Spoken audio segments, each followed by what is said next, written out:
आदरणीय मदन कश्यप जी, कविवर श्री प्रकाश शुक्ल जी, संचालन कर रहे अमरजीत जी, सामने बैठे हुए राकेश रेणु जी, सुभाष जी और तमाम जो यहाँ विद्वान और साहित्य अनुरागी बैठे हैं। वाणी प्रकाशन के इस मंच पर श्री प्रकाश जी की इस किताब के बारे में कुछ कहने का मुझे मौका मिला है। मैं ये कहना चाहूँगा कि पिछले 5 बरस से मैं श्री प्रकाश जी की कविताओं पर एक काम कर रहा था और वह छपकर किताब आई है। इस दरमियान उनकी कविताओं को मैंने बार बार पढ़ा और कई तरह से पढ़ा। रेत में आकृतियाँ की कविताओं को भी मैंने कई बार देखा।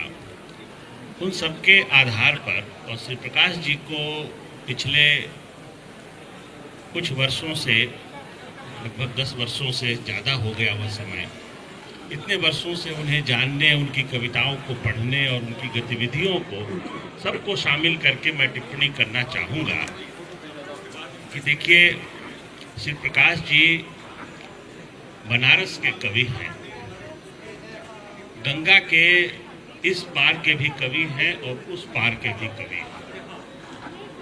इनके पहले बनारस के कवियों में ज्ञानेंद्र पति जी की कविता में गंगा कई रूपों में आई है और श्री प्रकाश जी ने गंगा के इस तरफ के बारे में, मेरे कहने का मतलब है जिस तरफ आबादी है, जो बनारस का किनारा है, उसके कई रूप को उन्होंने अपनी कविताओं में चित्रित किया है।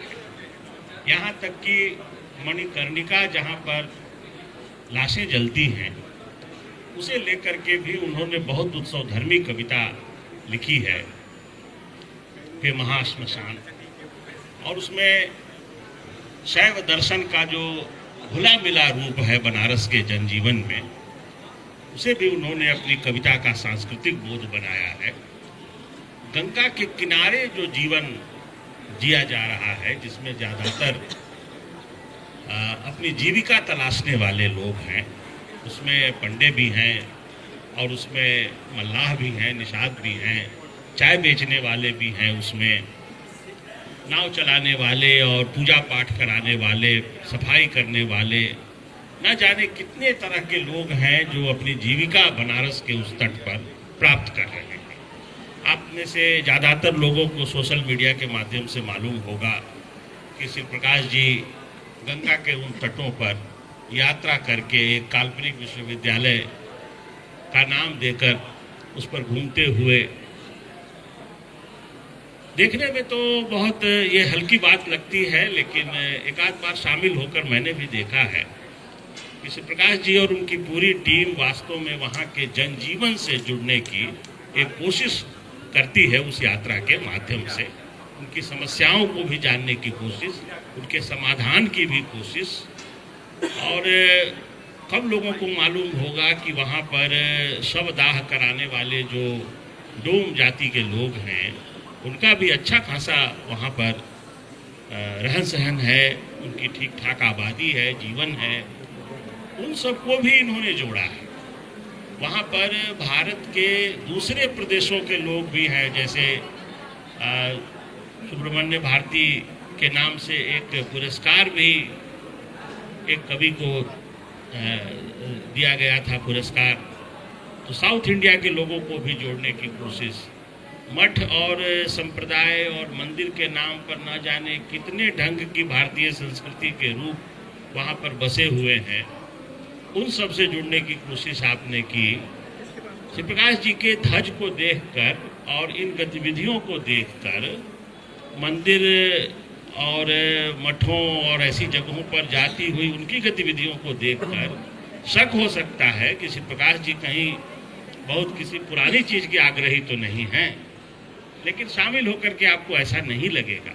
जो वास्तव में जो जीवन का बहुत ही अभावग्रस्त रूप है, जहाँ प्रतिदिन का संघर्ष है जीवन जीने के लिए, उन लोगों से जुड़कर उन्होंने अपनी कविताओं में भी जगह दी है और अपने जीवन में भी उन्होंने जगह दी है। जो क्षीर सागर में नींद है या पक्का महाल की कविताएं हैं, या पहले के भी उनकी जो ओरहन की कविताएं हैं, उन सब में हमने पाया कि गंगा के किनारे का वह जीवन आया है। लेकिन यह जो संग्रह है, यह लगभग उसी तरह का प्रयोग है जैसे हिंदी के प्रयोगवादी कवियों में से कुछ लोगों ने संगीत के आधार पर कविता में प्रयोग किए, कुछ लोगों ने लिपि के शक्ल के आधार पर कुछ प्रयोग किए, शमशेर ने जैसे प्रयोग किए। तो रेत में उभरी हुई आकृतियां और बनाई हुई आकृतियां, उन दोनों के आधार पर श्री प्रकाश जी ने कविताओं को रचने की कोशिश की है। और यह जो रेत का मामला है, यह गंगा के उस पार का मामला है जहां पर सीधे कोई बसावट नहीं है। इस तरफ तो रेत है ही नहीं, इस तरफ रेत की संभावना भी नहीं है, क्योंकि यहाँ पर आबादी है और यहाँ पर सभी घाट बंधे हुए हैं। जहाँ के घाट खुले हैं, जहाँ गंगा अपने मन भर का चढ़ाव करती है और अपने साथ लाई हुई रेत को भी वो जहाँ तक चाहती है बहा लेती है, उन रेतों पर कुछ आकृतियाँ स्वयं बनती हैं और कुछ आकृतियाँ बनाई जाती हैं। और गंगा के इस तरफ जीवन को मनुष्य अपने ढंग से बनाता है, लेकिन उस तरफ प्रकृति अपने ढंग से बनाती है। श्री प्रकाश जी ने प्रकृति के द्वारा बनाई हुई शक्लों में जीवन की तलाश की और इस तरफ मनुष्य के द्वारा बनाई हुई जीवन में जो बातें हैं उनको रखने की कोशिश की। तो एक तरह से मनुष्य से लेकर प्रकृति तक का जो विस्तार हो सकता है कविता के भीतर, रेत में आकृतियां की कविता उस काम को पूरा करती है। श्री प्रकाश जी का दायरा महानगरों को नहीं छूता है, लेकिन श्री प्रकाश जी का दायरा जितना बनारस के पोर पोर को छूता है, बीएचयू के कैंपस से लेके गंगा के तट तक और गंगा के पार तक। और बहुत पहले की बात कहे तो गाजीपुर जैसे शहर को लेकर के उनकी कविताओं का दायरा छूता है। ये सब मिला जुला करके उन्हें एक सांस्कृतिक बोध के बड़े कवि का दर्जा प्रदान करती हैं ये सारी चीजें। वहाँ पर मदन लाल जी का ग्रुप है जिन्होंने रेत में आकृतियां बनाने का बहुत काम किया है। और ये घटनाओं की चर्चा अमरजीत जी कर रहे थे, वास्तव में इन कलाकारों ने रेत में उनकी आकृतियां बनाई हैं जिनका तात्कालिक और समकालीन कुछ संदर्भ है, कुछ उसकी ज़रूरत है। सामाजिक समस्याओं को लेकर, राजनीतिक समस्याओं को लेकर के उन रेतों पर आकृतियां बनाई गई हैं। बहुत सारे पूजा पाठ की चीज़ों की भी आकृतियां बनाई गई, राजनीतिक चीज़ों की भी प्रतिकृतियां बनाई गई। जीवन खाली राजनीति से नहीं चलता है, जीवन पूजा पाठ से भी चलता है, धर्म से भी चलता है, धर्म से जुड़े हुए त्योहारों से भी चलता है, जीवन से भी चलता है, मरण से भी चलता है। सब चीज़ों की अभिव्यक्ति रेत में बनी हुई और बनाई हुई इन आकृतियों में हमें दिखाई पड़ता है। एक तरह से श्री प्रकाश जी ने रेत को माध्यम बना करके जीवन के बारे में ही बहुत सी बातें कही हैं। लेकिन कवि अगर किसी ऐसे सिंबल की खोज कर लेता है, जैसे सुभाष जी बैठे हैं, मूर्तियों के जंगल में उनका संग्रह आया, तो उन्होंने प्रकृति के जो मूलभूत तत्व हैं, आग है, पानी है, धरती है, इन सबको आधार बना करके उन्होंने बहुत सी कविताएं लिखी।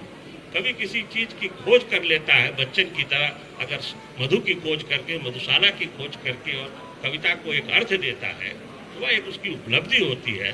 श्री प्रकाश जी ने रेत की खोज करके उसमें जीवन की भी तलाश की है और कविता की भी तलाश की है, और एक ऐसे सिंबल को दिया है जो हिंदी कविता में दूर तक दिखाई नहीं पड़ता है। यह संग्रह वाणी प्रकाशन जैसे बड़े प्रकाशन से यह आया है। पहले भी ज्ञानपीठ से यह किताब प्रकाशित थी। मुझे लगता है कि कविता में जब जब गंभीर प्रयोगों की चर्चा की ज़रूरत होगी, रेत में आकृतियाँ पुस्तक को ज़रूर याद किया जाएगा। बहुत बहुत धन्यवाद।